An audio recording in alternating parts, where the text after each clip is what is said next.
Onde fomos incluídos na eternidade? Na oração de Jesus, em João capítulo 17, no versículo 24, assim está escrito: Pai, quero que onde eu estiver, aqueles que me deste estejam comigo, para que vejam a minha glória que me deste, pois me amaste antes da criação do mundo. Neste momento, Jesus está orando pelos seus discípulos e ele está preocupado porque é quinta-feira à noite e a partir daquele momento ele vai ir para o Getsêmani e para a crucificação na sexta-feira. Agora ele faz uma oração, um pedido a Deus para que nós estivéssemos com ele assim que ele ressuscitasse. Mas quando nós somos incluídos na eternidade?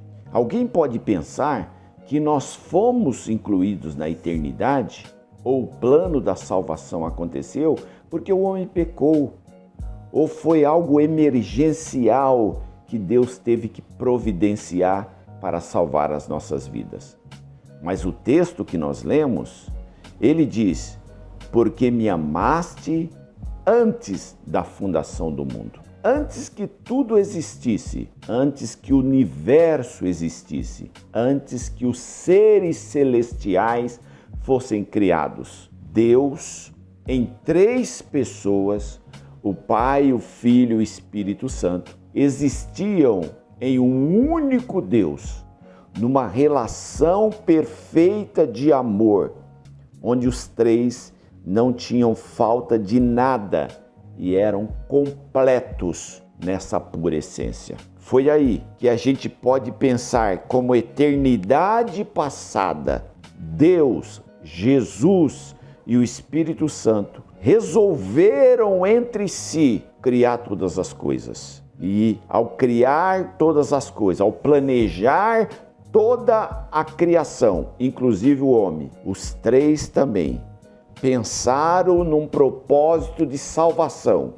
Caso o homem viesse a cair, Jesus morreria por este homem, ressuscitaria ao terceiro dia e enviaria o Espírito Santo para que aplicasse este plano da salvação no ser humano.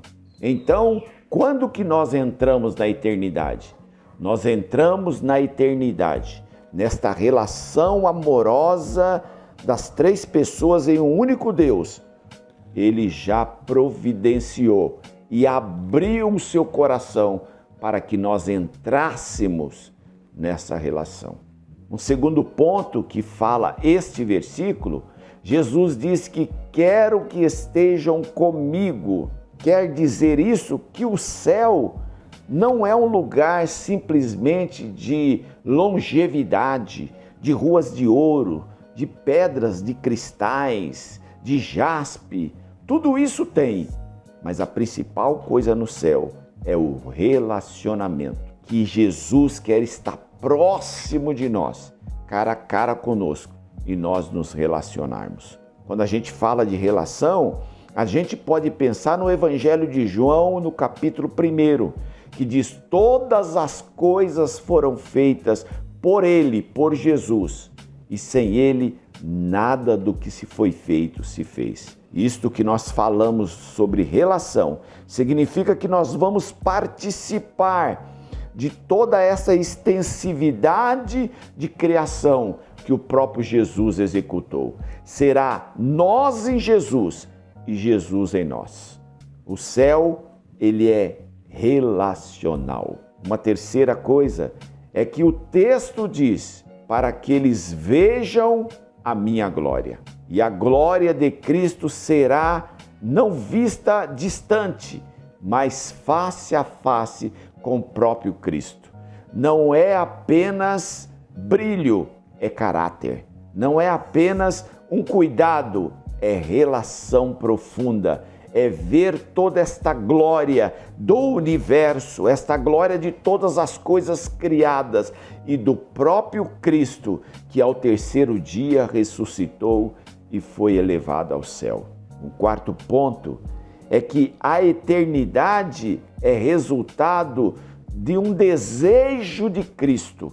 Ele diz: Pai, eu quero.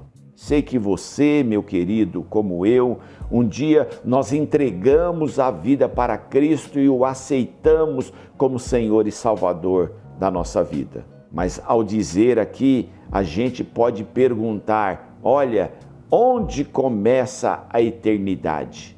A eternidade, ela começa no relacionamento com o próprio Cristo. Ele diz: eu quero. Ele diz ainda: não foi vocês que escolheram a mim, mas eu escolhi a vós.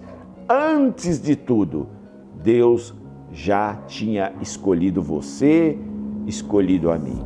E nós simplesmente aceitamos o plano que Ele tinha escolhido para as nossas vidas. Assim como Ele escolheu outras pessoas. E essas pessoas têm a opção de aceitar ou rejeitar este plano.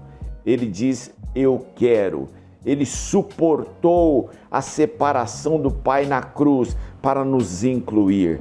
E é interessante que a primeira pessoa que nós vamos perceber pela Bíblia que ele entra nesse relacionamento profundo da eternidade é o ladrão da cruz. Uma pessoa sem caráter, sem moral, todavia aceitou este plano divino. E por último, dizer que onde começa o futuro? Nós, no presente, nós costumamos redefinir ou definir o futuro através de planos, através de reuniões, através de projetos. Mas no caso da eternidade, o futuro é redefinido pelo presente. Porque a pergunta é: para onde estamos indo? O futuro é definido pelo presente, porque nós fazemos reuniões, fazemos projetos, escrevemos, mas no caso da eternidade, é o futuro que redefine o presente. A eternidade não começa depois da morte. Ela começa quando a gente se pergunta e responde: para onde estou indo?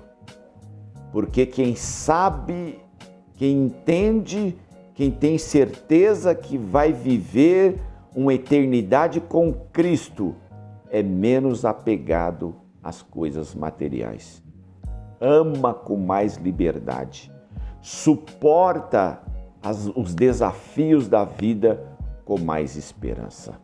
Você deseja o céu ou você deseja Cristo? Porque céu sem Cristo não é céu.